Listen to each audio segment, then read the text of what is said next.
27 ফেব্রুয়ারি 13-14 ফাল্গুন বুধবার বৃহস্পতিবার ঐতিহ্যবাহী সোনাকান্দা দারুল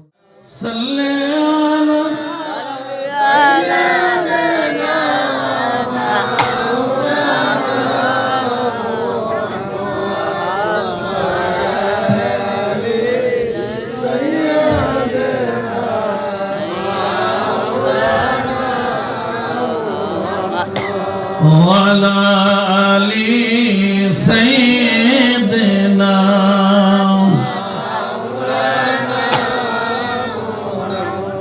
কোথায় রইলেন প্রাণের নবীজি আমাদেরকে সারিয়া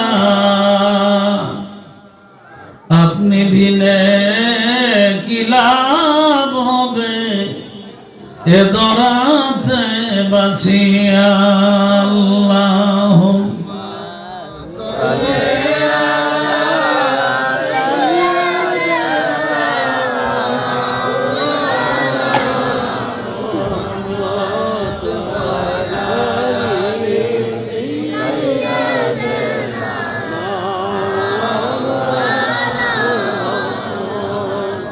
জবান খুলে কোন মারহাবা আরো জোরে নবীদের সাহাবী ছিলেন হামজালা রাদিয়াল্লাহু তাআলা আনহা। হযরতে হামজালা রাদিয়াল্লাহু তাআলা আনহু নবীজির একজন সাহাবী। অসংখ্য সাহাবীদের ভিতরে উনি একজন সাহাবী। যেই পয়গম্বর জান্নাতুল বাকিতে দাঁড়াইয়া দাঁড়াইয়া সবরাতের রাতে নিসফ শাবানে আল্লাহর কাছে দুইটা হাত উত্তোলন করে দোয়া করে, সেই নবীর উম্মত ফতোয়া দেয় দোয়া করা জায়েজ নাই। আসেনি? দোয়াই নেই কি নাই? দোয়াই নেই। এই উম্মত দোয়া করতে রাজি না। হুজুর মুনাজাত, হুজুর সালাম ফেরানোর পর মসজিদ থেকে বের হয়ে যায়। এত লাগ কেন? নামাজের পর তো অনেক তাসবিহ তাহলিল আছে, এগুলি পড়েন। নফল ইবাদত আছে, সুন্নাত আছে, এগুলি পড়েন। আপনার কে শিখাইলো যে সালাম ফেরানোর পরে সাথে সাথে মসজিদ থেকে বের হওয়ার জন্য? এটা মুমিনের কাজ না, এটা শয়তানের কাজ। কারণ শয়তান চায় না কোন বান্দা মসজিদে বসে থাকবে। শয়তান কখনো এই কাজটা চায় না, যে মসজিদ থাকুক, চায় না।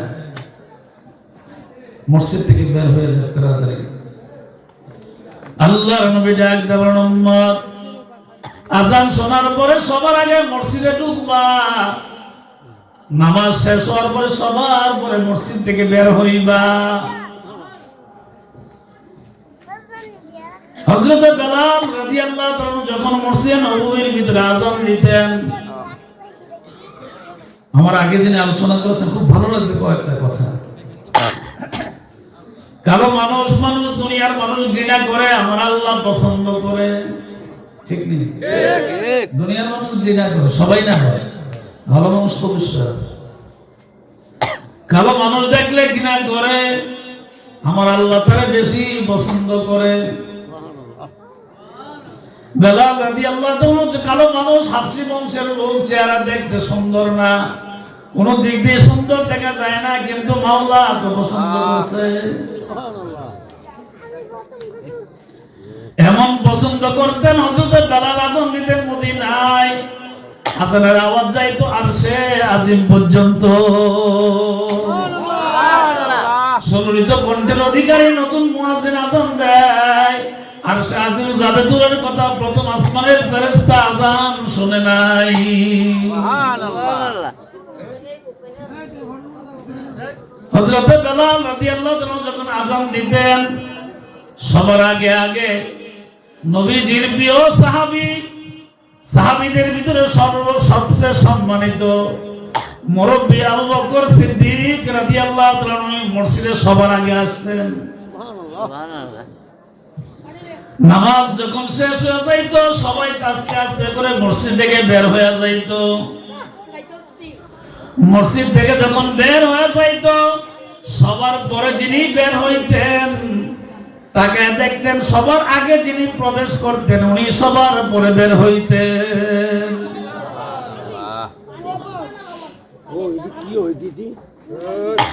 তাইলে বোঝা গেল উম্মতের কাজ আযান দেওয়ার পরে সবার আগে যাওয়া, উম্মতের কাজ ইবাদত শেষ করার পরে সবার পরে মসজিদ থেকে বের হওয়া। ঠিক কি না? না কথা বলার দরকার নেই, এরা বুঝে না, কিছু বলার দরকার নেই, যা বলি আমি বলি, অসুবিধা নেই। আল্লাহ আল্লাহ। হানজালা রাদিয়াল্লাহু তাআলা নবীর প্রতি এত মায়া ছিল, এত ভালোবাসা ছিল, মাওলার রাজি করতে যায়া নবীরে ভালোবাসতেন একমাত্র উদ্দেশ্য একটাই, মাওলার রাজি করা। উদ্দেশ্য হয়ে যায় আল্লাহকে রাজি করা। দাম্পত্য জীবনের শুরুতে প্রথম রাতের বেলায় বিবির সঙ্গে দেখা হয়। রাত্র যখন গভীর হয়ে যায় ফরজ গোসল করার জন্য গোসলখানায় দাঁড়াইয়া যায়। হঠাৎ করে মদিনার কে জানি বাড়ির পাশ দিয়ে যায় আর ডাক দিয়া কুতিলা মুহাম্মদ মারা গেছে সাল্লাল্লাহু আলাইহি ওয়াসাল্লাম। আল্লাহর পয়গম্বর মারা গেছে, মৃত্যু সংবাদ শোনাইছে। হানজালা রাদিয়াল্লাহু তাআলা নিজের কানে আওয়াজটা পাইছে। বিবিকে ডাক দিয়ে বলে, বিবি বিদায় দে, বিদায় দে, আমি আর দুনিয়ায় থাকবো না, আমি বিদায় হয়ে যাই। স্বামী কোথায় যান? জীবনের সর্বপ্রথম বিবাহ দাম্পত্য জীবনের বাসর রাতে প্রথম দেখা হইল, যান কোথায়? বিবি বাড়ির পাশ দিয়ে কে জানি যায়, শুনলাম আল্লাহ শ্রেষ্ঠ পয়গম্বর মদিনার নবী নাকি দুনিয়ায় নাই।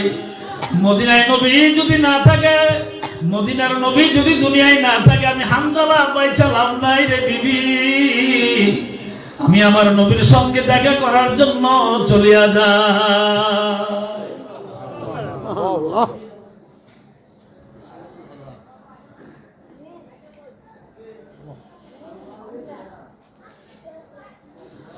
বিবি ডাক দেখো, স্বামী একটু সময় দেন, আপনার চেহারাটা একটুখানি সময়ের জন্য দেইখানে, শুধুমাত্র দেইখানে কিয়ামতের দিন যাতে আপনি যে আমার স্বামী ছিলেন এই চেহারাটা দেখা চিনতে পারি। হানজালা রাদিয়াল্লাহু তাআলা ডাক দিয়ে বলে, বিবি তুমি আমার চেহারা চিনে রাখা লাগবে না রে বিবি। যদি পর্দায় থেকে জীবনটা পার করতে পারো, আমার সঙ্গে যদি দেখার নাও হয়, কোনো চিন্তা করতে হবে না রে বিবি। কিয়ামতে আল্লাহর আদালতে তোমাকে আমাকে স্বামী স্ত্রী হিসাবে আমার আল্লাহ পরিচয় করায় দিবে। তুমি আমার চেহারা চিনে রাখতে হবে, বড় কঠিন এক সময়। পেছন দিকে তাকান নাই, সামনের দিকে তাকায় যায়, চোখের পানি ছেড়ে ছেড়ে কেঁদে কেঁদে সামনের দিকে যায়। যুদ্ধের ময়দানে যায় দেখে আল্লাহর পয়গম্বর অসুস্থ হইয়া তাঁবুর ভিতরে বসে আছে। যুদ্ধ চলতেছে, চলন্ত অবস্থায় যুদ্ধের ভিতরে শরীক হয়ে গেছে। আল্লাহর কি কুদরত! যুদ্ধ করতে করতে হানজালা রাদিয়াল্লাহু তাআলা দুনিয়া থেকে বিদায় হয়ে গেছে। ইন্না লিল্লাহি ওয়া ইন্না ইলাইহি রাজিউন। তবে ওনার মৃত্যুটা আমাদের কোনো সাধারণ মৃত্যু না, শহীদের মৃত্যু। কিসের মৃত্যু বলেন? কিসের মৃত্যু?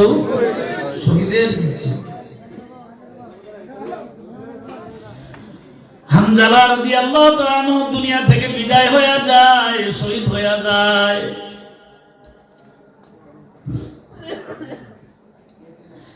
বিবি বাড়ি থেকে শুনছে স্বামী যুদ্ধের ময়দানে নাই, দুনিয়া থেকে বিদায় হয়ে গেছে।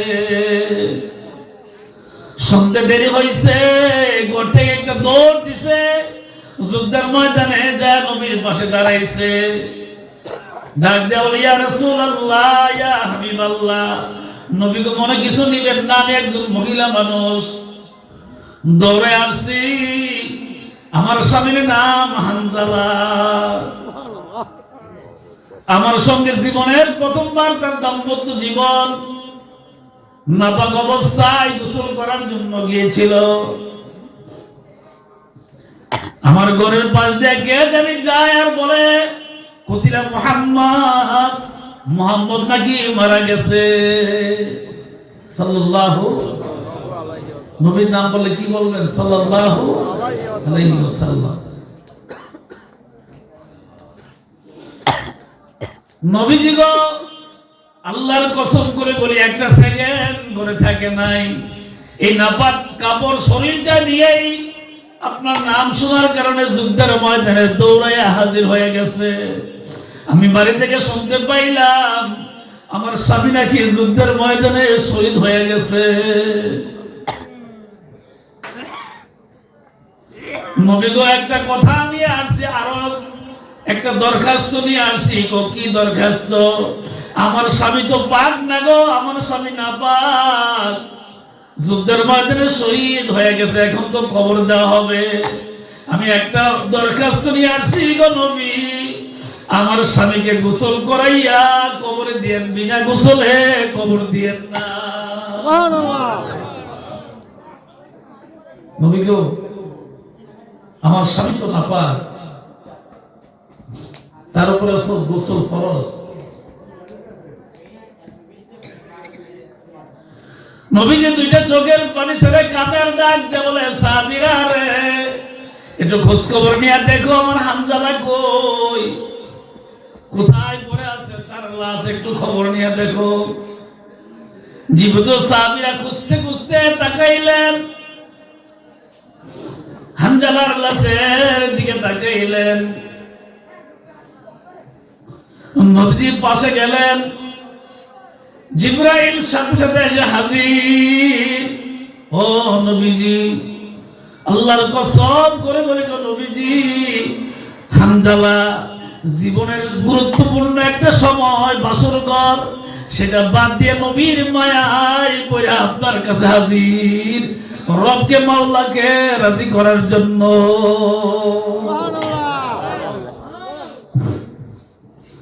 ওগো নবীজি, দুনিয়ার সাধারণ পানি দিয়ে তাকে গোসল করানো হবে না, আমার আল্লাহ আপনার কাছে পাঠাইছেন। দুনিয়ার মদিনার কোনো পানি দিয়ে তাকে গোসল করানো হবে না, আমার আল্লাহ আসমানে তুলে নিয়ে হাউজে কাউসারের পানি দিয়া গোসল করাবে।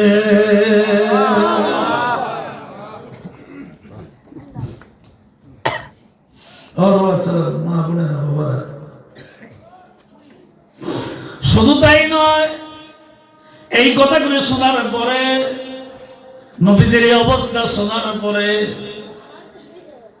নবীজির মৃত্যু সংবাদরা মুমিনরা দেয় নাই, মুনাফিকরা দিয়েছিল। এই মুনাফিক এখনো আছে, কিয়ামত পর্যন্ত থাকবে।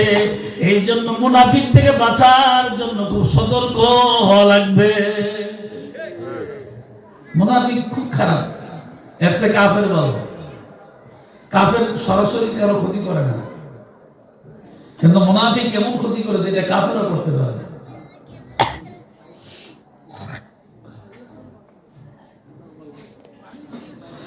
এক সাহাবীর বাড়ির সামনের দিক দিয়া মুনাফিকের আওয়াজ, কুতিলা মুহাম্মদ, মুহাম্মদ দুনিয়ায় নাই। শোনার পরে ওই সাহাবী ওযু করলেন, পবিত্র হইলেন, আসমানের দিকে দুটো হাত তুলে আল্লাহর ডাক দেখো, আল্লাহ আমি আমার অন্তর থেকে কয়েকটা কথা বলি, তুমি আমার কথাগুলি শোনো।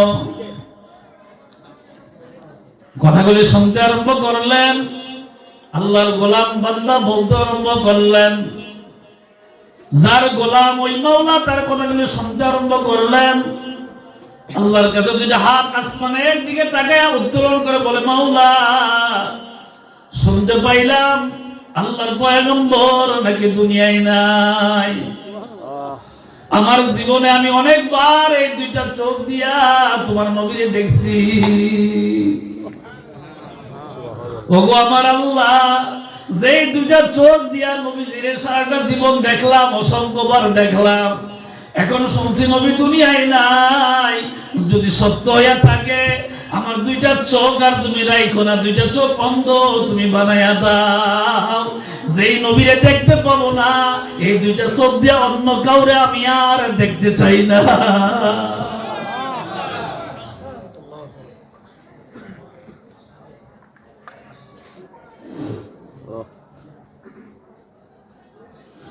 যেই দুইটা চোখ দিয়া নবী দেখবো না, এই দুইটা চোখ আমি আর চাই না গো মাওলা।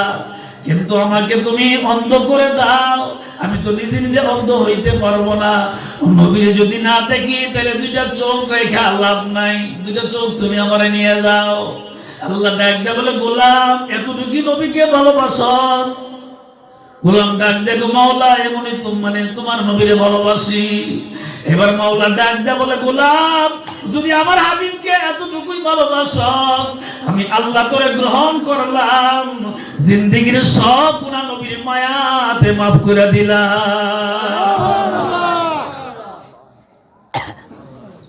সাথে সাথে তার দুইটা চক্ষু অন্ধ হয়ে যায়। এবার গোলাম ডাক দেখো, মাওলা, কেন বলছি শোনো।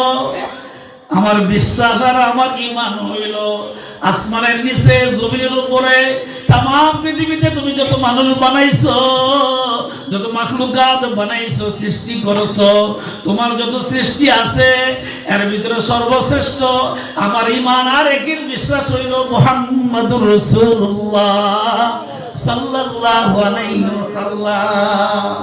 এটা আমার বিশ্বাস। বাকি যা সৃষ্টি আছে আখিরি পয়গম্বরের সবার নিচে আর সবার উপরে আখিরি পয়গম্বর।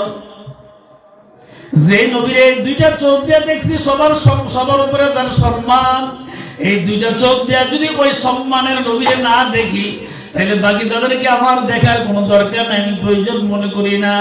এই জন্য বাকি জীবনটা অন্ধ হয়ে থাকতে চাই, আমার আর চোখের দৃষ্টি শক্তির কোনো দরকার নাই। নবীর প্রেম, নবীর ভালোবাসা কেমন হইলে এরকম কথা বলতে পারে? এখন দুইটা চক্ষু বন্ধ করে একটু চিন্তা করে দেখেন, আপনার আমার ভিতরে নবীর ভালোবাসা কতটুকু কাজ করে।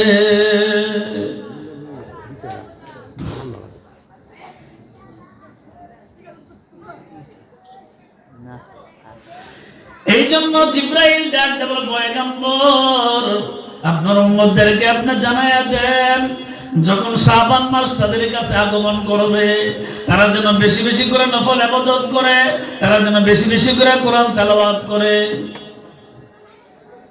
যেখানে বসছেন এখানে একটা মাদ্রাসা, কোরআন তেলাওয়াত হয়, ঠিক কিনা? মুখলেসুর রহমান সাহেব আমার নেতা খুব কষ্ট করে, উনি প্রবাসে থাকেন বেশিরভাগ সময়, তারপরও ডাক্তার আব্দুল ওয়াহাদ সাহেবের কাছে দায়িত্ব দিয়ে উনি মাদ্রাসা চালায়। সেই মাদ্রাসার জান্নাতের বাগানে আপনি বসে আছেন, মনে করবেন না এই জায়গাটার দাম কম, এটার দাম বর্তমানে অনেক বেশি। আপনি জান্নাতের বাগানে বসে আছেন। জিবরাইল ডাক দিয়ে বলে, পয়গম্বর, আপনার উম্মতদেরকে আপনি জানায়া দেন, শাবান মাস যখন চলে আসবে তারা যেন বেশি বেশি করে কোরআন তেলাওয়াত করে। যেখানে আপনি বলছেন এখানে মাদ্রাসা, মাদ্রাসার ভিতরে কোরআন তেলাওয়াত হয়।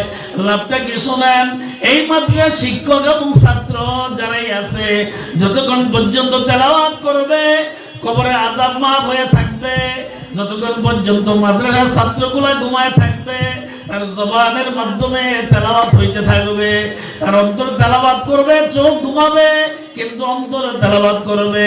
যেখানে কোরআন তেলাওয়াত 24টা ঘন্টা হয়, ওই গ্রামের কবরে আমার আল্লাহ আযাব দেয় না।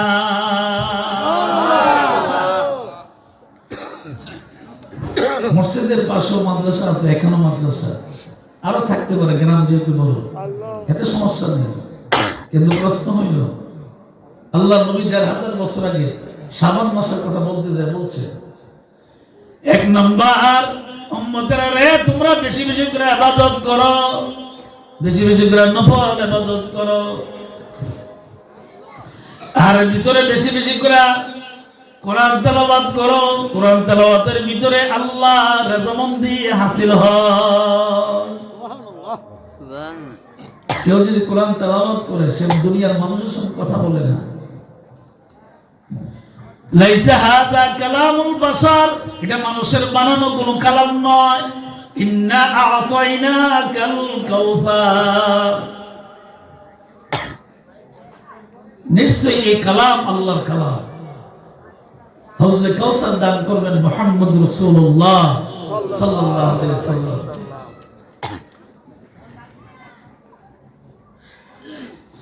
আল্লাহ পাক বলেন, এই কালাম দুনিয়ার সাধারণ কোনো মানুষের নয়, এটা আমি আল্লাহ, আমার কোন গোলাম, আমার কোন বান্দা, আমার কোন বান্দি যখন তেলাওয়াত করে, বান্দা দুনিয়ার আব্দুল করিমের সাথে কথা বলে না, আয়েশা কাদিয়ার সাথে কথা বলে না। বান্দা যখন তেলাওয়াত করে, স্বয়ং আমি মাওলার সঙ্গে কথা বলে। তাহলে মুখলেস সাহেব মাদ্রাসা করলো, উনি প্রবাসে থাকেন, কারণ ডাক্তার আব্দুল ওয়াহাব সাহেবের মাধ্যমে পরিচালনা করেন, শিক্ষকরা পড়ান। তাহলে এই কাজটা কি ভালো করছে না মন্দ করলো? উপকার হইল না? কি উপকার হইল? উপকারটা হইল কি, আল্লাহ ডাক দিয়া বলেন, ও পয়গম্বর জিবরাইল, আমার পয়গম্বরকে জানায় দাও উম্মতদেরকে ওয়াজ করে দেওয়ার জন্য। লাভটা হবে কি, মুখলেস সাহেব যখন দুনিয়ার সফর শেষ করে আখিরাতের দিকে রওনা দিবে, না আজীবন থাকবো দুনিয়ায়? আমি থাকবো, আপনি থাকবেন? মুখলেসুর রহমান সাহেব যখন দুনিয়ার সফর শেষ করে আখিরাতের দিকে যখন রওনা দিবেন, গত পরশুদিন আমার এলাকায় আমি একটা জানাজার নামাজে ছিলাম। গত পরশুদিন 40 বছর একাধারে মেম্বার ছিল, 1-2 বছর না। কারণ যৌবন কাল থেকে শুরু করে বৃদ্ধ কাল পর্যন্ত যতবার দাঁড়াইছে এতবারই বাস। তাহলে বোঝা গেল এটা হলো কসবা দক্ষিণ এলাকায় বায়েক একটা গ্রাম আছে, বড় গ্রাম বায়েক, আপনাদের ওয়াচালার মতো বড় গ্রাম।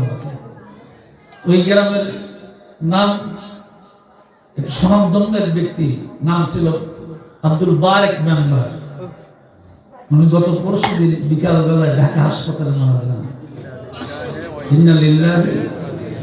জানাজা এত মানুষ, হাই স্কুল মাঠে জানাজা হয়, অসংখ্য মানুষ, অগণিত মানুষ তার জানাজায় শরীক হয়। তো আমি ওই এলাকায় যাওয়ার পরে একটা অটো ড্রাইভারের সঙ্গে আমার দেখা হয়েছে। অটো ড্রাইভার, সে আমার বলতেছে, হুজুর আমার তো ওই এলাকায় যেহেতু আমি ঘন ঘন যাই আপনাদের এলাকার মতন, এই জন্য আমার চিনি। অটো ড্রাইভার বলতেছে, হুজুর আপনি যার জানাজায় আসছেন, আমি তো বুঝতে পারছি আপনি সকালবেলা যে আসছেন জানাজায় আসছেন, আমি বুঝতে পারছি। অটো ড্রাইভার ডাক দেন, হুজুর আপনি যার জানাজায় আসছেন ওনার কথা মনে হইলে আমার কলিজা ছিঁড়ে যায়। তাহলে লোকটার ভালোবাসা মানুষের ভিতরে কেমন ছিল, ঠিক কিনা? জোরে কত ভালোবাসা ছিল। আমার জীবনের ওয়াজে ওই এলাকায় যত ওয়াজে যাইতাম উনি আমার পাশে থাকতেন, আমাকে মায়া করতেন, যার কারণে আমার ব্যস্ততা থাকার পরও আমি জানাজায় শুরু করছি। মুখলেসুর রহমান সাহেব যখন দুনিয়ার সফর শেষ করে কবরের দিকে রওনা দিবেন, আমার আল্লাহ পাক সুসংবাদ জানায় দিলেন, জিবরাইল আমার মদিনাওয়ালা পয়গম্বরকে তুমি জানায়া দাও, যারা এরকম কোরআনের খেদমত করে, কোরআনের মাদ্রাসা করে দুনিয়ার সফর শেষ করে আখিরাতের দিকে রওনা দেয়, লাভটা হইল এই, উনি কবরের ভিতরে কিয়ামত পর্যন্ত শুয়ে থাকবেন। কত বছর থাকবেন এটা আমিও জানি না, উনিও জানেন না, আপনিও জানেন না, ঠিক কিনা? জোরে জানা আছে নাকি? জানা নাই।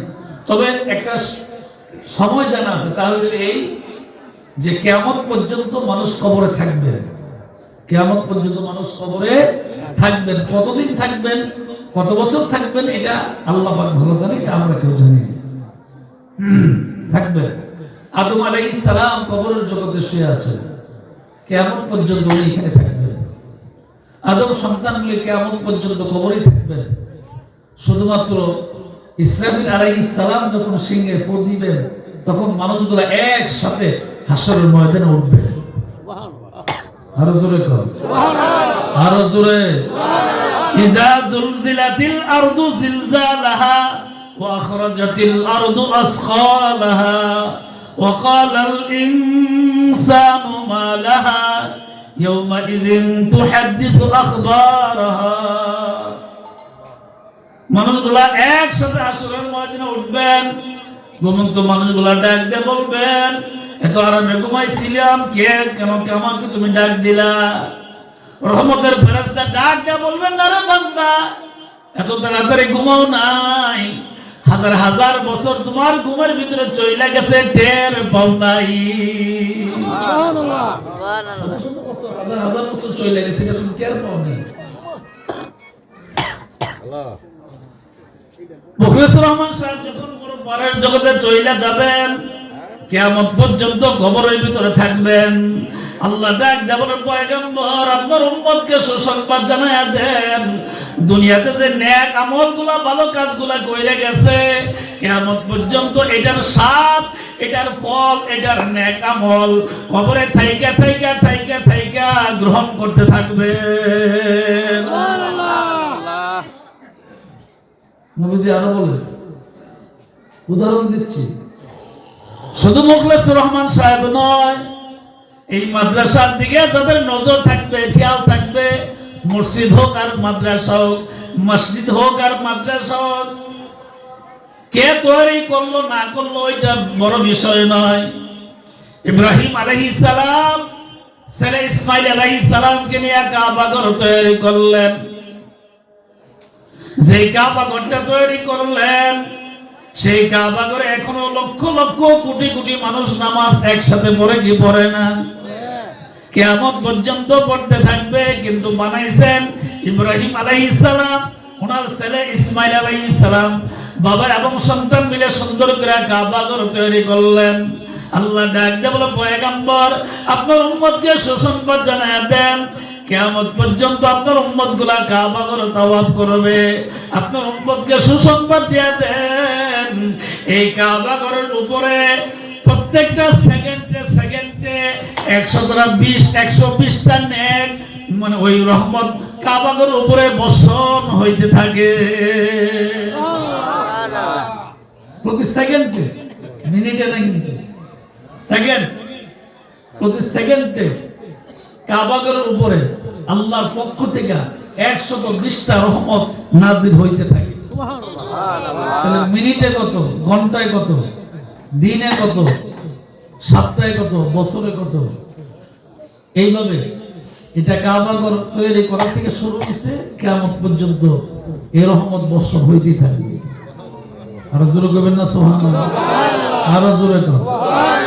এটা কোনো বন্ধ নাই, কিন্তু আছে না যে একটু রেস্ট নিছে, এরকম না, এটা চলতি অবস্থায় 120টা রহমত প্রতি সেকেন্ডে কাবার উপরে বর্ষণ হইতে থাকে।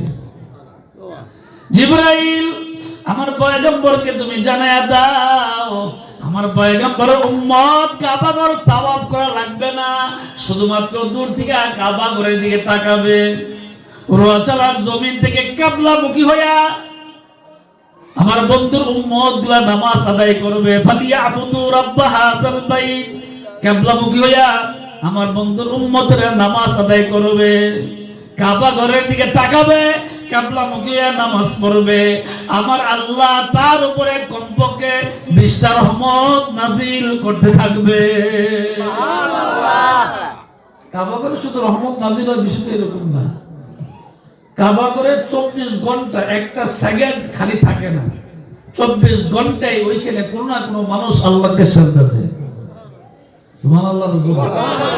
কাবাঘর তৈরি করার পর থেকে আজ পর্যন্ত এবং কিয়ামত পর্যন্ত এটা কোনোদিন একটা সেকেন্ডের জন্য, একটা মিনিটের জন্য খালি থাকবে না। এটা তাওয়াফ চলতেই থাকবে, সাজদা চলতেই থাকবে। সুবহানাল্লাহ। জোরে বলেন, এই সাজদা কারা দেয়? আল্লাহ। আরো জোরে, আল্লাহ। মাজারে আমাদের দেশে আসেনি, মাজারে সাজদা দেবেন না, অভাব নেই। গতকাল আমাকে একজন বললো এমন জায়গায় যাইতেছে, আমি নাম বলবো না, নাম বলে সিনে লেগেছে, নাম বলবো না। তো আমার বলতেছে এমন জায়গায় যাওয়ার জন্য নিয়ত করছি, যাবনি।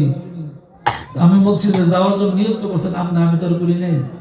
তো জিজ্ঞাসা তো করছে, না যাওয়াই ভালো, বাকিটা আপনি চিন্তা করেন। জিজ্ঞাসা যেহেতু আমার করছেন, তো আমার পক্ষ থেকে আমি বলে দিলাম না যাওয়াই ভালো। কারণ ওইখানে শরীয়ত সম্মত কোনো কাজ হয় না। নারী পুরুষ একত্রিত হইয়া হই হাল্লা করে, নামাজ নেই, রোজা নেই, কিচ্ছু নেই। ওই জায়গায় কি কোনো ইমানদার যাইতে পারে? একটু কথা বলেন, এই জায়গায় কোনো মোমেন যাইতে পারে? মোমেন তো যাবে ওই জায়গায় যে জায়গায় শ্রদ্ধা চলে না। সোনাগান্ধার ফুলের বাগানের চতুর্দিক দিয়ে দাঁড়ায় দাঁড়ায় আপনি সূরা ফাতিহা পড়বেন, ইখলাস করবেন। যারা ওই জায়গায় শুয়ে রয়েছে তাদের জন্য দোয়া করবেন, আপনার নিজের জন্য মাওলার কাছে দোয়া করবেন, ঠিক কি না? ওই জায়গায় শ্রদ্ধা চলে না। বাংলাদেশে শুধু আমি একটা কথা, এটা আপনার পাশের জন্য বললাম আর কি, এইরকম হক্কানি যত দরবার আছে ওইখানে যাবেন, আত্মার শান্তি হবে, দিল পরিবর্তন হবে, আমলের পরিবর্তন আসবে। ওই জায়গাগুলোর ভিতরে গেলে আল্লাহ ওয়ালারা যেখানে ঘুমায় আছেন ওইখানে গেলে মানুষের দিলের পরিবর্তন হয়, ঠিক কিনা? জোরে মানুষের দিলের পরিবর্তন হয়। এটা আপনি ইচ্ছা করে করতে, আপনি ঘরে বসে বসে করতে পারবেন না। ওই জায়গায় গেলেই দেখবেন আপনার দিল পরিবর্তন হয়, মন জানে কেমন আল্লাহ রাসূল খোঁজে, ঠিক কিনা? জোরে এই জন্য বাবা আমার ভাইরা খুব মনোযোগ দিয়ে কথাগুলি মানে শুনেন। আল্লাহ পাক ডাক দেন, বলেন পয়গম্বর আপনার উম্মতদেরকে আপনি জানায়া দেন, এইরকম নিসফু শাবান মাসে যখন আপনার উম্মতদের কাছে চলে আসবে তাদেরকে বলেন বেশি বেশি করে আমি আল্লাহর জিকির করার জন্য লা ইলাহা ইল্লাল্লাহ, লা ইলাহা ইল্লাল্লাহ, লা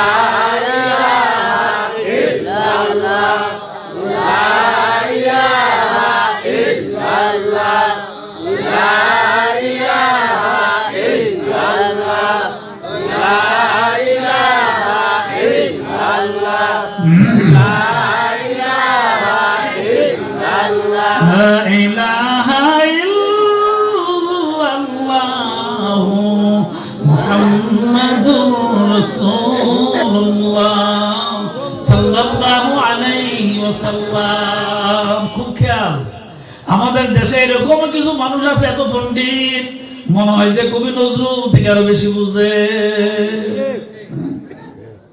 কত সোনাগন্ধ যাও কি রে, এইগুলি সিঁড়ি আসেনি ফতোয়া দেয় না কিছু লোক। ইসলাম এমন বোঝা বুঝে, হ্যাঁ হক্কানি বিরাট দরবার। আমরা তো বন্ড পছন্দ করি না, বন্ডামি করিও না, ঠিক কিনা? জোরে কর, এগুলিকে আশ্রয় দেই না, আমরা এর বিপক্ষে সব সময় কথা বলি। আল্লাহ পাক ডাক দেন, ও পয়গম্বর জিবরাইল আমার নবীকে তুমি জানায়া দাও, শোনায়া দাও, বলিয়া দাও এই পৃথিবীতে আমি আল্লাহ যে শ্রেণীর মানুষগুলাকে আদর করি এর ভিতরে এক শ্রেণীর মানুষ হইল আমার বন্ধু, তাদেরকে বলা হয় আউলিয়া, তারা হইল আল্লাহ ওয়ালা। সুবহানাল্লাহ, ঠিক নেই?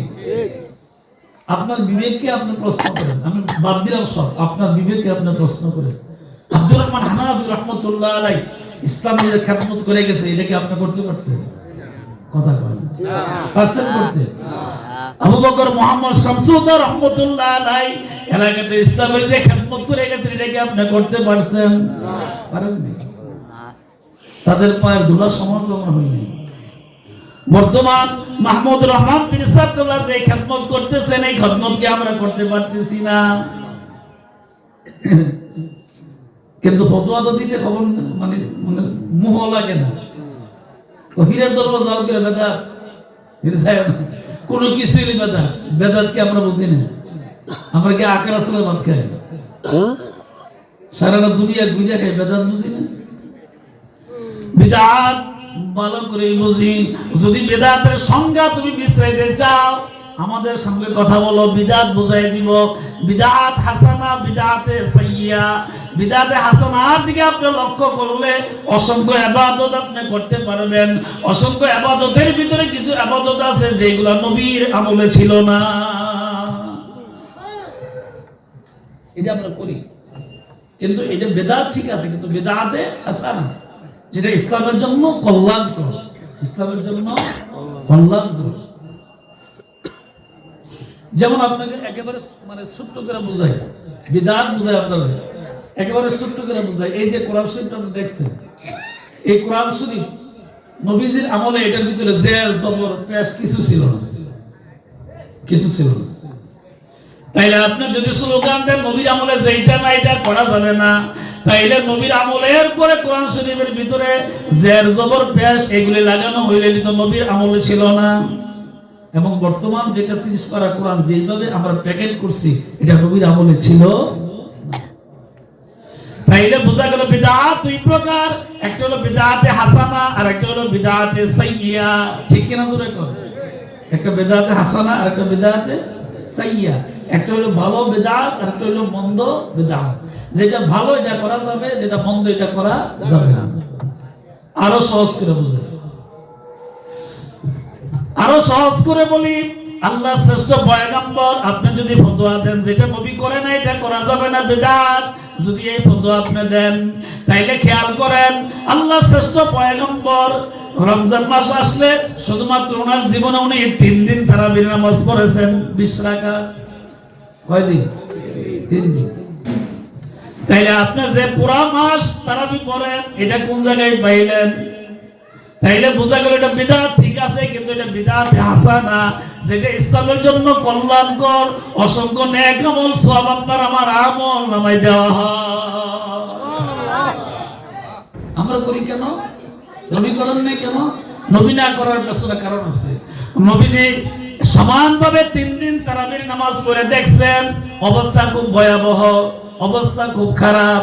এই জন্য নবীজি চিন্তা করলেন আমি যদি গতানুগতিক এইভাবে প্রতিদিন তারাবি পড়তে থাকি তাইলে আমার উম্মতগুলো মনে করবে এই নামাজটা ফরজ নামাজ। এই জন্য নবীর ইবাদত আর আমার ইবাদত একরকম না। ঠিক কি না জোরে কর? নবীর মর্যাদা আপনার মর্যাদা একরকম না। তো আমি যদি কই আলে ঠেলার সুরে নবী আমার মতো তো হইবই না, না হবে। কিন্তু বলি তো কথায় কথায় আসে এই জন্য বলা লাগে বোঝার জন্য, কারো বিরুদ্ধে নয়। কথায় কথা আসে এই জন্য বোঝা লাগে। নবী আমার মতন এই কথা বলতো, কাফেররা কেন বলতো? যখন নবীজি কাফেরদের কাছে দাওয়াত নিয়ে যাইতেন তখন বলতো তুমি আবার নবী হইছো কোন সময়? তুমি আবার নবী হইলে কোন সময়? তুমিও খাও আমরাও খাই, তুমিও বাজার করো আমরাও বাজার করি, তুমিও বিয়া করো আমরাও বিয়া করি, তোমার বাচ্চা হয় আমরাও বাচ্চা হয়, তাহলে তুমি আবার নবী হইলে কোন সময়? কাফেররা ঠাট্টা করাইতো, মস্করি করাইতো। আল্লাহ পাক ডাক দেয়া বলেন জিবরাইল আমার পয়গম্বরকে জানায়া দাও, তাদেরকে বলে দেওয়ার জন্য আমার পয়গম্বর দুনিয়ার কোনো সাধারণ মানুষ নয়, উনি হইল আখিরি পয়গম্বর, দুজাহানের বাদশা মুহাম্মদুর রাসূলুল্লাহ সাল্লাল্লাহু আলাইহি ওয়াসাল্লাম। সুবহানাল্লাহ, সুবহানাল্লাহ, আরো জোরে নবীজি যা শুনতো আপনি কি তা শুনেন? নবী যা দেখতো আপনি কি তা দেখেন? তাহলে আপনি নবীর মতন হইলে কেমনে? আশরাফুল মাখলুকাত মানুষ তা ঠিক আছে, আশরাফুল মাখলুকাত, আশরাফুল মাখলুকাতের ভিতরে আল্লাহ পাক সবচেয়ে যাকে বেশি মর্যাদা দিয়েছেন ওনারা হইলেন নবী। আর নবীদের ভিতরে যার মর্যাদা বেশি উনি হইলেন আপনার আমার নবী মুহাম্মদুর রাসূলুল্লাহ সাল্লাল্লাহু আলাইহি ওয়াসাল্লাম। নবীর মর্যাদা বেশি। এই জন্য আল্লাহ পাক বলেন আমি তোমাদের রব, আলহামদুলিল্লাহি রাব্বিল আলামিন। কি সুন্দর আয়াত। আল্লাহ পাক বলেন, সবাই আমার সাথে বলেন আলহামদুলিল্লাহি রাব্বিল আলামিন। আল্লাহ পাক বলেন তুমি যার প্রশংসা করছো লিল্লাহ, এখন যদি লিল্লাহকে জিজ্ঞাসা করো লিল্লাহ কে, তখন লিল্লাহ সুন্দর করবে রব্বিল আলামিন, তোমার রব এমন এক রব যিনি সমস্ত জগতের মালিক। আরো জোরে কর। তো নবীজি এই দাওয়াতটাই দিতেন, তারপরে ঠাট্টা পুস্কারে বলে দিল তুমি আবার নবী লোক মানুষ, হ্যাঁ আন্তাজি কই নিল। নবীজি ডাক দেয়া বলেন না রে ও আল্লাহর গোলাম, ও হাফসি বংশের কুরাইশ বংশের লোকেরা তোমরা শোনো, আমার কথা শোনো। আমি নিজে বানায় কোনো কথা বলি না, আমি যদি নিজে বানায় বলতাম এই কোরআনের ভিতরে আল্লাহ পাক জানাই দিয়েছেন নবী গো জিবরাইল আমার নবীকে তুমি বলে দাও, আমার নবী যদি নিজ ইচ্ছায় বানায়া বানায়া কথা বলতো আমি আল্লাহ আমার নবীর কণ্ঠনালীকে চেপে ধরে কেটে দিতাম। তাহলে বোঝা গেল নবী যত কথা বলছেন নিজের কোনো বানায়া বলেন নাই, যা বলছেন আল্লাহর পক্ষ থেকে কথা বলছেন। ঠিক আছে, আল্লাহর অনুমতি ছাড়া নবী কোনো কথা বলে নবী আমার মতো, নবী আপনার মতো, নবী নবীর মতো। ঠিক কি না জোরে কর। এই জন্য আল্লাহ পাক ডাক দিলেন জিবরাইল আমি পৃথিবীতে যতগুলো মানুষকে বেশি ভালোবাসি এর ভিতরে কয়েক প্রকার মানুষকে ভালোবাসি, এর মধ্যে এক নম্বর আমি ভালোবাসি, আমি আল্লাহ ভালোবাসি এক নম্বর আমার নবীদেরকে। কার কথা? আল্লাহর। কার কথা? খুব খেয়াল করে। নবী বলেন এক নম্বর আমি ভালোবাসি আমার নবীদেরকে। তাহলে সিরিয়াল নম্বর 1 হলো নবী। সিরিয়াল নম্বর 1 কি? নবী। খুব খেয়াল করে। সিরিয়াল নম্বর 1 হইল নবী, আমার আল্লাহ নবীকে বেশি ভালোবাসেন, 1 নম্বর সিরিয়াল। 2 নম্বরে আমার আল্লাহ ডাক দেখো জিবরাইল নবীদেরকে তুমি বলে দাও আমি আল্লাহ 2 নম্বর সিরিয়াল কাকে ভালোবাসি, আমি আল্লাহ 2 নম্বর সিরিয়ালকে যাকে ভালোবাসি তারা হইল নবীর হাতে হাত দিয়ে যারা মুসলমান হয়ে গেছেন, যাদের ব্যাপারে আমি বলছি রাদিয়াল্লাহু তাআলা আনহু ওয়া রাদওয়ান। আমি আল্লাহ 2 নম্বর সিরিয়ালে মানব জাতির ভিতরে একমাত্র সাহাবীদেরকে বেশি ভালোবাসি। কয় নাম্বার? 2 নাম্বার। 1 নাম্বার নবীদেরকে ভালোবাসে কে? আল্লাহ। জোরে বলেন কে? আল্লাহ। 1 নাম্বার কারে ভালোবাসেন? নবীদেরকে ভালোবাসেন। ও জিবরাইল জানায়া দাও 2 নাম্বার আমি আল্লাহ আমার সাহাবীদের নবীর সাহাবীদেরকে বেশি ভালোবাসি। কারণ হইল প্রত্যেকটা সাহাবী তার জীবন তার জান মাল আল মাল ওয়াল বানুনা জিনাতুল হায়াতাদ দুনিয়া, তার জান মাল দুনিয়া আখিরাত যা কিছু আছে সব নবীর ভালোবাসায় বিলীন করে দিয়েছে। এইজন্য আমি আল্লাহ দ্বিতীয় প্রকার সাহাবীদেরকে বেশি ভালোবাসি। কেন ভালোবাসেন?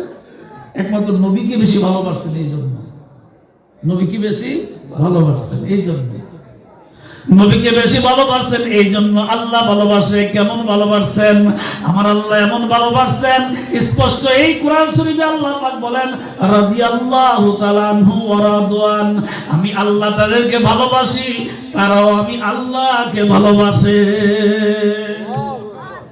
আর জোরে কর সুবহানাল্লাহ।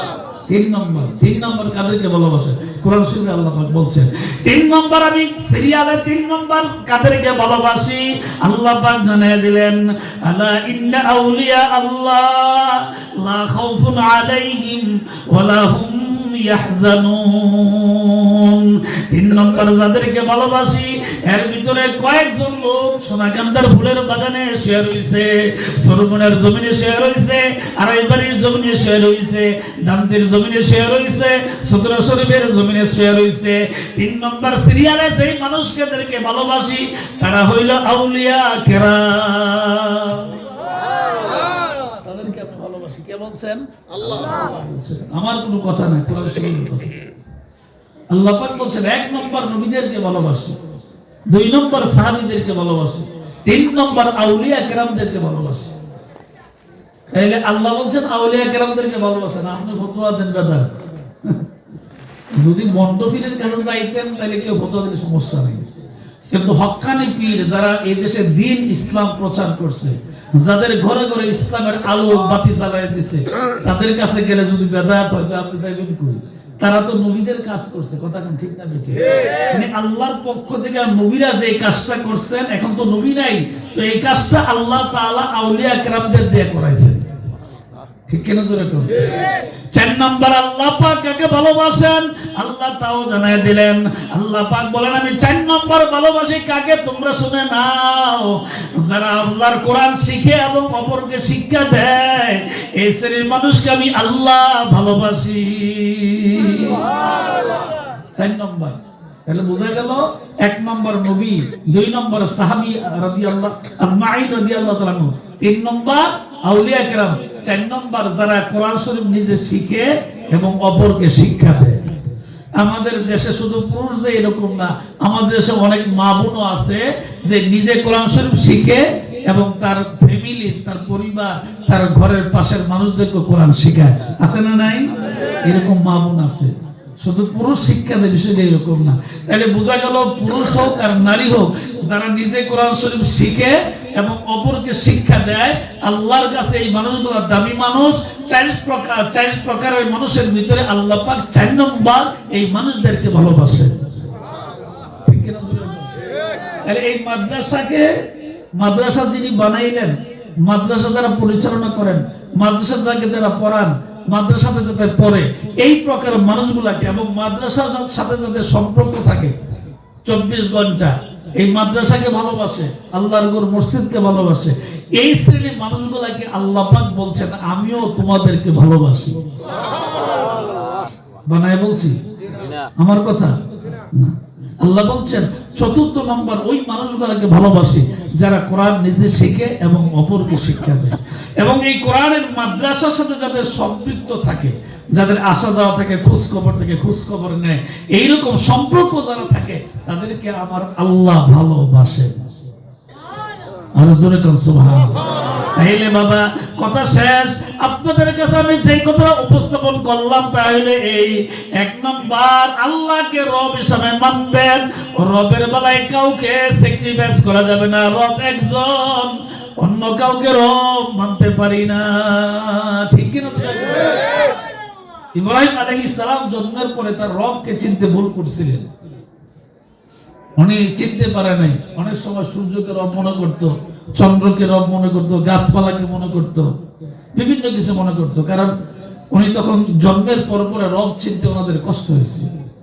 কিন্তু আমার আল্লাহ দয়া করে এমন ভাবে রব চিনাইছেন, ইব্রাহিম আলাইহিস সালাম বলছেন যে না, কখনো আকাশের চাঁদ রব হতে পারে না, আকাশের সূর্য রব হতে পারে না, গাছপালা রব হতে পারে না, দুনিয়ার কোন সৃষ্টি রব হতে পারে না, রব একজন, তার নাম কি? আল্লাহ। আরো জোরে গান, আরো জোরে। এই রব চিনাইতে যাইয়া নবীরা মাইর খেয়েছেন, এই রব চিনাইতে যাইয়া সাহাবী কেরাম আজমাইন রাদিয়াল্লাহু তাআলা এই রবের জন্য যুদ্ধের ময়দানে শহীদ হয়েছেন, রক্ত দিয়েছেন, জীবন দিয়েছেন, সব দিয়ে দিয়েছেন, ঠিক কিনা জোরে? তাহলে আমাদের দায়িত্ব এই প্যান্ডেলে বসে যে কথাগুলি শুনছি, এই কথাগুলোর ভিতরে আমাদের দায়িত্ব 1 নম্বর আমাদের রবকে যেইভাবে চিনার দরকার এইভাবে চিনা। তাহলে ছোট্ট পরিসরে কথাগুলি বলে যাই, এরপরে মনোযোগ। তাহলে এই রবকে চিনার প্রথম শর্ত হলো কোরআনে কারীম খোলার পরে আপনি এই প্রথম যেটা পড়বেন তাহলে এই আলহামদুলিল্লাহি রাব্বিল আলামিন।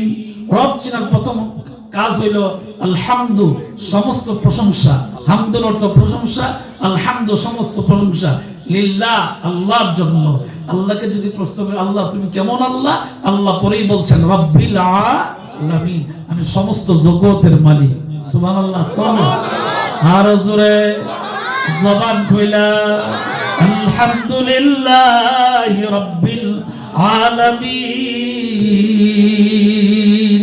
সমস্ত জগতের রব একজন, তার নাম কি? আল্লাহ। আল্লাহ পাক বলেন শোনো, আমি রবকে চিনার জন্য যদি তুমি চেষ্টা করো তাহলে আরো চিনতে পারবা। আমি রবের যতগুলো বৈশিষ্ট্য গুণ আছে আমাকে তুমি চিনো, আমাকে তুমি চিনো। চিনতে যায়া বান্দা এবার তেলাওয়াত করে আর রহমানির রহিম। বান্দা তেলাওয়াত করে আল্লাহ তুমি তো দয়াল, তুমি তো দয়ালু। সুবহানাল্লাহ জোরে কর, আরো জোরে কর।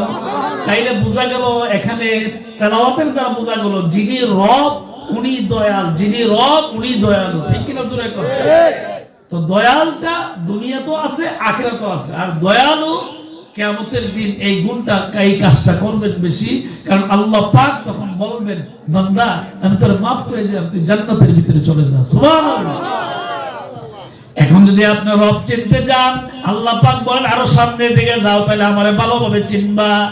মালিকি ইয়াউমিদ্দিন, যদি আমি রবকে চিনতে যাও তাহলে তুমি চিনে নাও কিয়ামতের বিচার দিবসের মালিক আমি আল্লাহ। আমি আল্লাহ ছাড়া ওই বিচার দিবসের মালিক কেউ হতে পারে না। ঠিক কিনা তুমি কর? রব চিনে। এবার রব চিনতে যায়, রব আবার দাওয়াত দেয়, বান্দা আয় আর সামনের দিকে যা। এবার বান্দা সামনের দিকে যায়, বান্দা তেলাওয়াত করে ইয়্যাকা না'বুদু ওয়া ইয়্যাকা নাস্তাঈন। বান্দা রবকে চিনতে যায়, বলে ইয়্যাকা না'বুদু, আমি তোমারই গোলাম, ওয়া ইয়্যাকা নাস্তাঈন, আমি তোমার নিকটে সাহায্য চাই। সুবহানাল্লাহ বলেন। এই বান্দা রবকে চিনতে যায় আর বলে, রব চিনে মানে যতই তেলাওয়াত করে রবকে ততই বেশি চিনে। ঠিক কিনা জোরে? রবকে চিনতে যায় বান্দা যত তেলাওয়াত করে তত বেশি চিনে। এবার আল্লাহকে ডাক দেয়া কই, ইহদিনাস সিরাতাল মুস্তাকিম।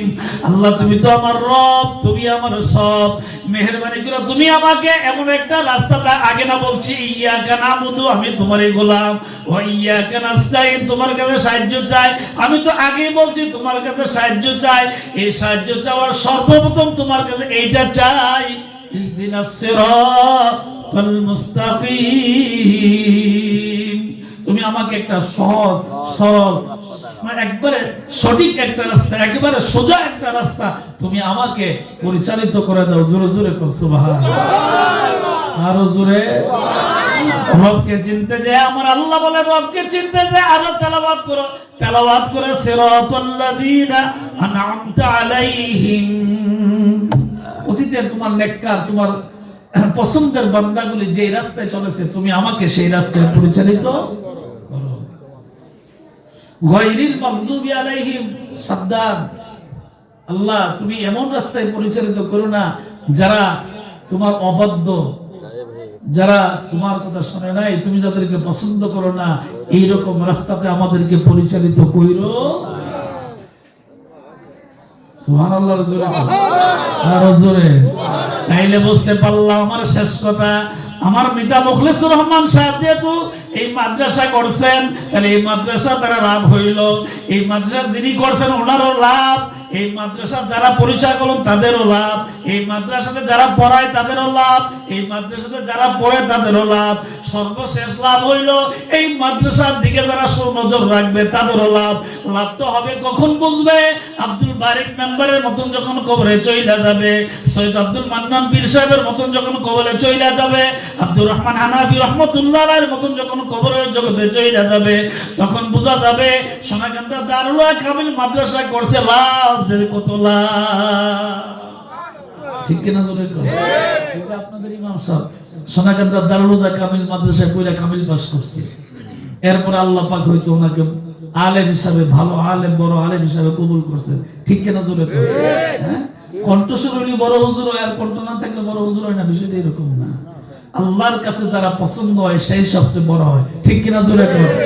এর কারণ হইল আল্লাহ পাক ডাক দিয়ে বলে, শোনো দুনিয়ার মানুষ তোমরা শুনে রাখো, আল্লাহ পাক বলেন আমার অসংখ্য নিয়ামতের ভিতরে একটা নিয়ামত হইল তোমার উপরে রহমত। রহমতের দিকে খেয়াল করো। শিক্ষার যোগ্যতা কারো বেশি থাকতে পারে, কারো কমও থাকতে পারে। কবি নজরুলের শিক্ষার যোগ্যতা কম ছিল, মাত্র 8ম শ্রেণী পাস। কত শ্রেণী? খুব খেয়াল করে, আমার ওয়াজ শেষ, শুধু রহমতটা বুঝে আছে। উচ্চ শিক্ষিত লোক ভালো কথা, ঠিক আছে, কিন্তু উচ্চ শিক্ষিত লোকের ভিতরে 2 রকম হয়। আল্লাহ বলছেন আমার বান্দা বান্দিও 2 রকম হয়। এক বান্দা বান্দি আল্লাহর জন্য পাগল, আরেক বান্দা বান্দি আছে আল্লাহরে স্বীকারই করে না। দেয়ার ইজ নো গড, আল্লাহ বলতে কিছু নাই। আল্লাহ তাদেরকেও খাওয়ায়, আর যারা আমাকে স্বীকার করে আমি তাদেরকেও খাওয়াই। আল্লাহ পাক বলেন বান্দা সব কিছু বাদ দিয়ে একটা দিয়ে খেয়াল করে, এটা হলো আমি আল্লাহ রহমত, এই রহমতের দিকে খেয়াল করো। আমি আল্লাহ যাকে পছন্দ করি এইভাবে পছন্দ করি।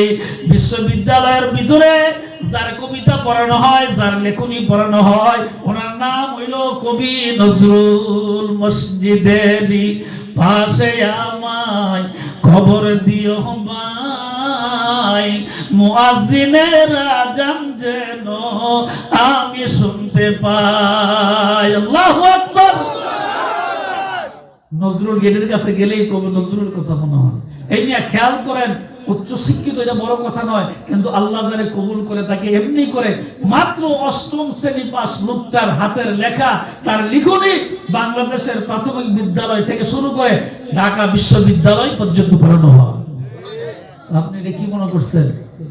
এবং আল্লাহ তারা এমন ভাবে কবুল করছে, আল্লাহ তাকে এমন ভাবে কবুল করছে, উনি কবিতার ভিতরে বলছেন মসজিদেরই পাশে আমার খবর দিও ভাই, মুয়াজ্জিনের আযান যেন আমি শুনতে পাই। আল্লাহ পাক এমন কবুল করছেন, ঢাকা বিশ্ববিদ্যালয় কেন্দ্রীয় জামে মসজিদের পাশে ওনার কবর। তাহলে আল্লাহর কাছে কে এমএ পাস, কে কামেল পাস, কে দাওরা পাস, কে কোরআন হাফেজ, এটা না। আল্লাহর কাছে ওই বান্দা প্রিয় যেই বান্দা আল্লাহকে রাজি করতে পারছে। ঠিক কি না? কথা বলেন ঠিক না বেঠি? আল্লাহ তাআলা আমাদের এই কথাগুলি বোঝার তৌফিক দেন। সকলে বলেন আমিন। জবান খুলে কোন আমিন। তাইলে বাবা আমার, ভাইয়ের আমার ওয়াজের মূল কথা হইল, 1 নম্বর রবকে চিনবেন, 2 নম্বর নবীদেরকে ভালোবাসবেন, 3 নম্বর সাহাবীদেরকে ভালোবাসবেন, 4 সাহাবীদেরকে ভালোবাসবেন, তারপরে যাদেরকে ভালোবাসবেন আউলিয়া কেরামদেরকে ভালোবাসবেন, তারপরে যাদেরকে ভালোবাসবেন যারা কোরআন শরীফ শিখে এবং শিক্ষা দেয় তাদেরকে ভালোবাসবেন। তাইলে বোঝা গেল মাদ্রাসা ছোট ছোট বাচ্চারা হয়তো বুঝে না, অনেক সময় ভুল করে বেয়াদবি করে বুঝে না, যেহেতু তাদের জ্ঞান নাই, তারা বুঝে না। এদেরকে আপনি ভালোবাসবেন, মায়া করবেন, মহব্বত করবেন। দুনিয়ার কেউ ভালো না বাসলো, একজন আপনাকে ভালোবাসবেন, তার নাম হইল আল্লাহ। ঠিক কিনা? জোরে কর। আল্লাহ তো আপনাকে ভালোবাসবে, সমস্যা কি? কোনো চিন্তা নেই। কেউ ভালো না বাসে, আপনি শোনেন আরো সহজ আপনাকে কথা বলি, দুনিয়ার সব মানুষ যদি আপনাকে বেইজ্জতি করে আর আল্লাহ যদি আপনাকে কবরটা জান্নাতের বাগান বানায়, সমস্যা কি? ঠিক কিনা? জোরে কর। আর দুনিয়ার সব মানুষ আপনাকে ফুলের মালা দিল, কিন্তু কবরে যাওয়ার সফর থেকে আযাব শুরু হয়ে গেল, আল্লাহ আপনাকে পছন্দ করলো না, এই দুনিয়ার ফুলের মালা দিয়ে আপনার কোনো কল্যাণ হইল না। ঠিক কিনা? জোরে কর। এই জন্য আমার ওয়াজের মূল উদ্দেশ্য, যেহেতু মাদ্রাসার মাহফিল, তাহলে এই আল্লাহকে ভালোবাসেন, আল্লাহর ভয় অন্তরে আনেন, রবকে ভালোভাবে চিনেন যেভাবে চিনার দরকার। নবী আলাইহিস সালাম রব চিনাইতে যে মাইর খেয়েছেন, দেশ ত্যাগ করছেন, জেল খাটছেন, জরিমানা দিয়েছেন, কত কষ্ট করছেন, ফাঁসির কাস্টে ঝুলছেন, কত কষ্ট করছেন, শুধুমাত্র রবকে চিনাইতে যায়। ঠিক কিনা? জোরে কর। আল্লাহ তাআলা আমাদের এই কথাগুলি বোঝার তৌফিক দিন। বলেন আমিন। আপনারা 1 নম্বর রবকে ভালোবাসবেন, 2 নম্বর নবীকে ভালোবাসবেন, 3 নম্বর সাহাবীদেরকে ভালোবাসবেন, 4 নম্বর আউলিয়া কেরামদের ভালোবাসবেন, 5 নম্বর যারা কোরআন শিখে এবং শিক্ষা দেয় এদেরকে ভালোবাসবেন। আল্লাহ তাআলা এই কথাগুলি বোঝার তৌফিক দান করুন। সকলে বলেন আমিন। আগামী 21শে ফেব্রুয়ারি রোজ শুক্রবার, আগামী শুক্রবারের পরের শুক্রবার চন্ডিদার মাননীয় দরবার শরীফের মাহফিল, এরপরেই সোনাগন্ধার মাহফিল। আপনাদের সকলের দাওয়াত রইল। আমার দরবারের পক্ষ থেকে আপনাদেরকে দাওয়াত দিলাম। আপনারা সকলে দাওয়াত, সবাই যাওয়ার চেষ্টা করবেন ইনশাআল্লাহ। এই উদাত্ত আহ্বান জানিয়ে আপনাদের কাছ থেকে সংক্ষিপ্ত আলোচনার ভিতরে আপনাদেরকে নিয়ে আখির মোনাজাত করব। গভীর রাতে একটু নবীজির সালাম দেইয়া নবী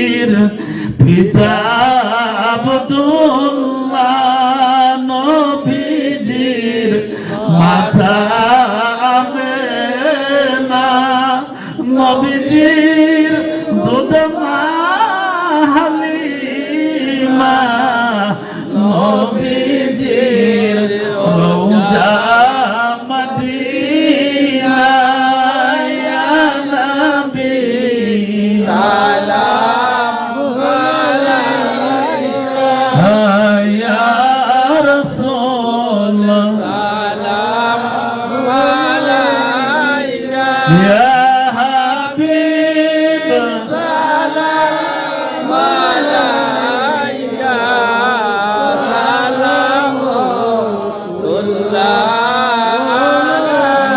হাসরে নবীজি দুজাহান কাদিয়া হবেন পেরেশান বলবেন বড় আর দিগার মাফ করেন উম্মত গুনাহগার ইয়া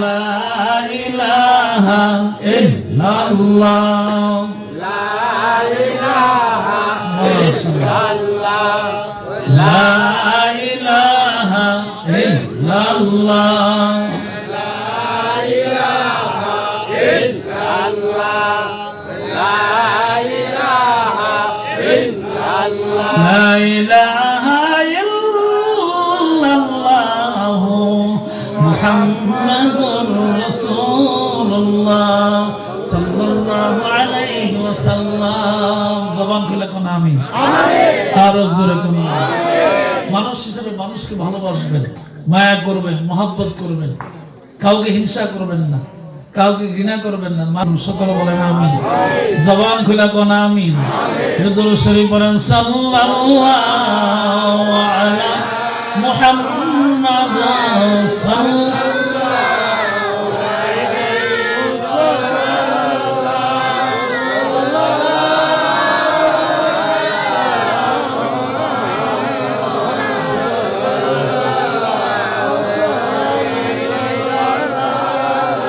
আমার ভাইরা রাত্র গভীর হয়ে গেছে আল্লাহর দরবারে তওবা করেন হইতে পারে এই রাত্রটা কারোর জন্য জীবনের শেষ রাত্র আমার বাড়ির পাশে গতকাল একটা লোক মারা গেছে আমার বাড়ির পাশে একেবারে সাথে বাবা আছে মা আছে ছেলে মারা গেছে তার স্ত্রীও আছে সন্তানও আছে কিন্তু সে মারা গেছে পৃথিবীতে সবচেয়ে কষ্ট হলো বাবার কাঁধে লাশ ঠিক কিনা জোরে কোন বাবার কাঁধে সন্তানের লাশ এর চেয়ে কষ্ট পৃথিবীতে আর নাই আমি কোঠি চৌমনি মসজিদে জমা পড়াই তো এই হিসাবে জমান নামাজের সময় লোকটার জন্য দোয়া করছি আমি জানাজায় থাকতে পারি নাই একটা দূরে একটা দাওয়াত ছিল দিনের বেলা এই জন্য জানাজায় থাকতে পারি নাই বাদজোর জানাজা হয়েছিল কিন্তু আমি মসজিদে আজকে দোয়া করছি গতকাল তার জানাজা হয়েছিল আর কি আমার বাড়ির পাশে মারা গেছে চিন্তা করলাম হারে বাপটা আমার খুব ভালো মানুষ চিন্তা করলাম বাবার জন্য কত কষ্ট সন্তানের লাশ কাঁধে উঠবে এর চেয়ে কষ্ট পৃথিবীতে আর নেই আল্লাহ আল্লাহ আল্লাহ এই জন্য আমি আপনাদের কাছে অনুরোধ করবো এই যে গ্রামে অনেক ওয়াজ মাহফিল হয় ভালো ভালো কাজ হয় কিন্তু এটা কোন দিন যেন আমার জীবনের শেষ কাজ এটা তো আমি বলতে পারতেছি না কথা এখন ঠিক না আমি কোন দিন যেন আমার জীবনের কাজটা ভালো মানে নেক কাজটা ভালো কাজটা যে কোন দিন আমার জীবনের শেষ এটা আমি বলতে পারতেছি না এই জন্য বাবা আমার মা বোনেরা পর্দার আড়ালের মা বোনেরা যারা আছেন আখির মুনাজাত হবে মুনাজাতের আগে আমার সঙ্গে তওবা করেন জীবনের সমস্ত গুনাহগুলি একত্রিত করেন মনে মনে একত্রিত করেন আর বলেন মাওলা রে ভুল করে লাইছি অন্যায় করে ফেলেছি এমন গুনাহ করছি কলবের ভিতরে এমন গুনাহ জমা হইছে পৃথিবীর কেউ জানে না রে মাওলা একমাত্র তুমি জানো আমার গুনাহগুলি তুমি এই মুহূর্তে maaf করে দাও আস্তাগফিরুল্লাহ রাব্বি মিন কুল্লি যামবি ওয়া আতুবু ইলাইহি লা হাওলা ওয়ালা কুওয়াতা ইল্লা বিল্লাহিল আলিয়্যিল আযীম আস্তাগফিরুল্লাহ রাব্বি মিন কুল্লি যামবি ওয়া আতুবু ইলাইহি লা হাওলা ওয়ালা কুওয়াতা ইল্লা বিল্লাহিল আলিয়্যিল আল্লাহ এই জীবনে আর গুনাহ করব না, এই জীবনে আর গুনাহ করব, হাসরের দিনে গুনাহগার আস্তাগফিরুল্লাহ রাব্বি মিন কুল্লি যামবিন ওয়া আতুবু লা হাওলা ওয়ালা কুওয়াতা ইল্লা বিল্লাহ।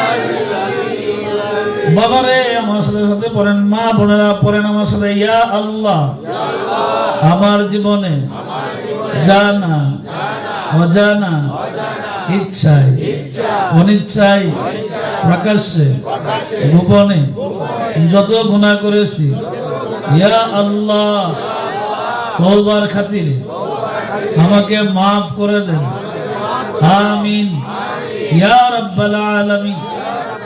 লা ইলাহা ইল্লাল্লাহ মুহাম্মাদুর রাসূলুল্লাহ সাল্লাল্লাহু আলাইহি ওয়াসাল্লাম। আশহাদু আল্লা ইলাহা ইল্লাল্লাহ ওয়াহদাহু লা শারীকা লাহু ওয়া আশহাদু আন্না মুহাম্মাদান আবদুহু ওয়া রাসূলুহু। জোরে কোন আমিন। বাবা আমার ভাইয়েরা রে, মা বোনেরা, দোয়ার আগে শর্ত হলো দুরূদ শরীফ পড়া। একটু মহব্বতে আমার সাথে সাথে দুরূদ শরীফ পড়েন, সাল্লাল্লাহু আলা মুহাম্মাদ সাল্লাল্লাহু